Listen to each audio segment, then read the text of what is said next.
Here we are in this week's assignments module, which is due this Sunday, September 6th. The reading for this week will be Chapter 1, the 19th Century. This chapter is all about the Industrial Revolution, which began in Europe in the 18th century. And this had a profound effect on many aspects of people's lives, particularly in science and technology. And the mass production of products and the new world of services helped create a new industry, which we know now as advertising, and with it, demands for new typefaces, design concepts, and high-speed printing. It also marked the beginning of what we now come to know as graphic design. And here are some examples of the kind of graphic design that was popular and being done during the 19th century with the influence of the Industrial Revolution. Have a look at these lectures this week, Textile Designs by William Morris. Morris was not only an architect and textile designer and socialist. This lecture is about some of the fabric designs that he did, which are still in use today. Also, have a look at Lydia Pinkham's advertisements. She started out making home remedies in her kitchen and became a national celebrity.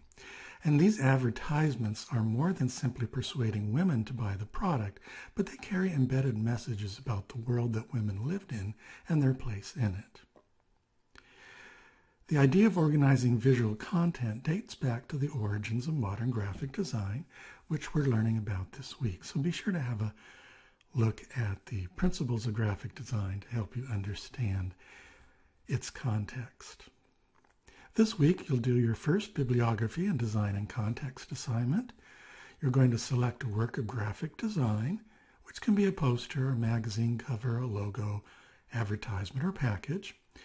And it needs to be from the time period covered in this week's reading. Now, this week's reading is about the 19th century.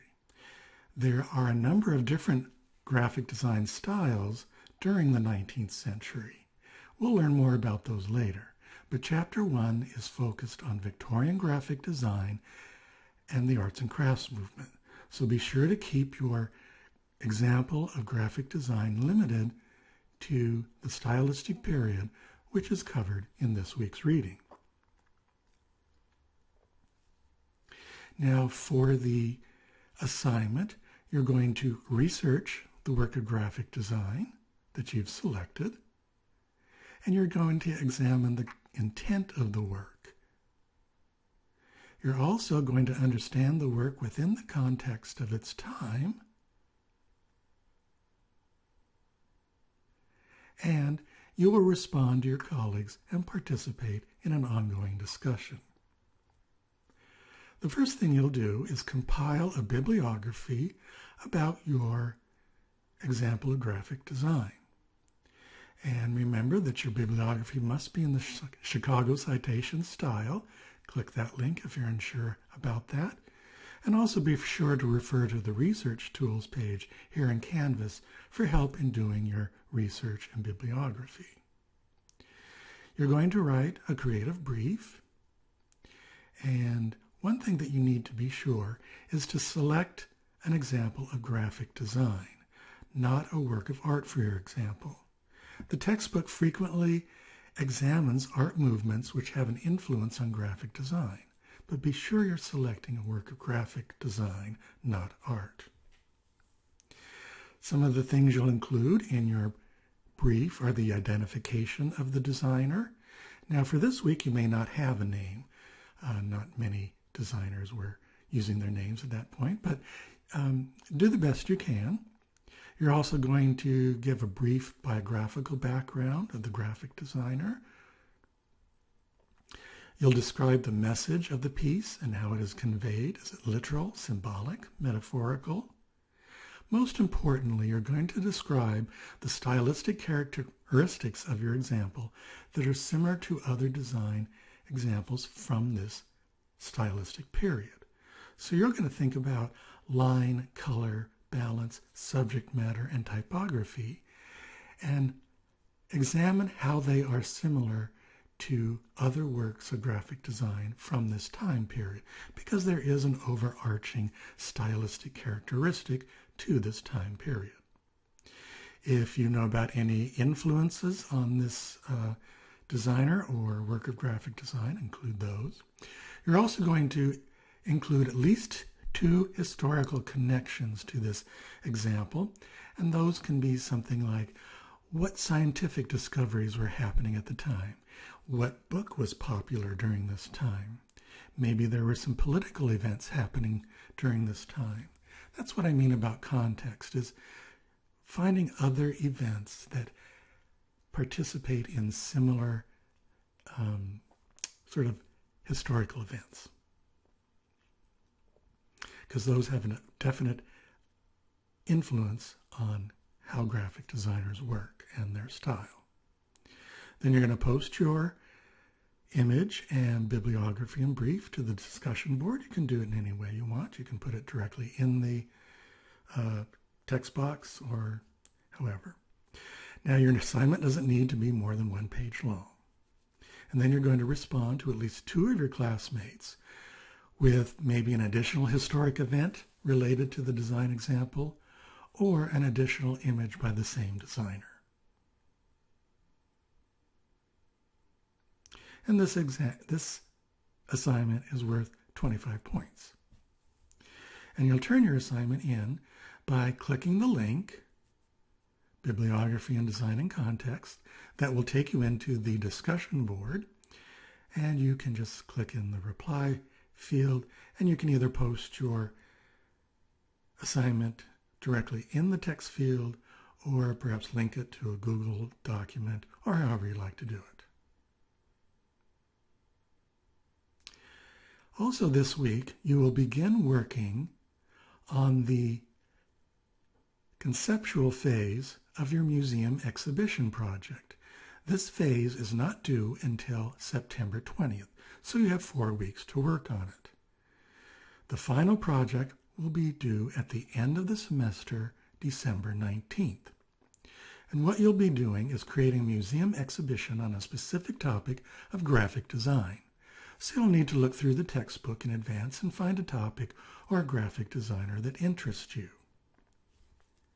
It doesn't have to be limited to what's in the textbook. Students have done a variety of museum exhibition topics that were not covered in the textbook.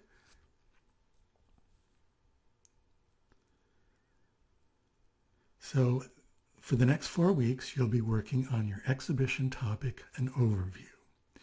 And you need to have some kind of big idea that unites the exhibition and tells us what it's about. And the big idea provides the focus for the exhibition around which the story and visitor experience are built.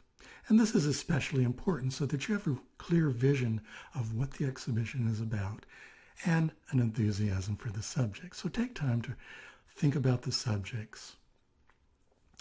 Also important is that the concept be written in the objective third person. Do not use personal pronouns such as I or my. It's about facts. And you'll want to include these considerations in your overview. And I've given you links to various examples of museum exhibition overviews. They include a variety of different types of museums and the overview for particular exhibitions. Here's an exhibition overview from an exhibition at the Metropolitan Museum of Art a while ago. You can see that it's not particularly long, but it does give a clear description of what the exhibition is about and what you'll expect to see during the exhibition.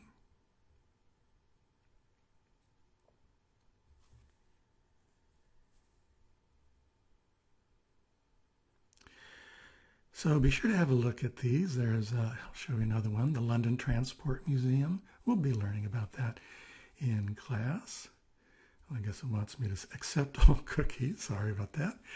Anyway, here's an overview of an exhibition at the London Transport Museum, so have a look at those museum exhibition overviews to get an idea of how you need to write it. And again, this is not due until September 20th, so you have plenty of time to work on it. I've also included a bibliography with links to various subjects that are covered in this week's reading. So again, you'll begin your museum exhibition conceptual phase. That's not due until September 20th. And you'll do your first bibliography and design and context assignment. And be sure to have a look at the lectures this week, as well as complete the reading for Chapter 1 in the textbook. So there are your assignments for this week. If you have any questions, be sure to email me. Otherwise, have fun.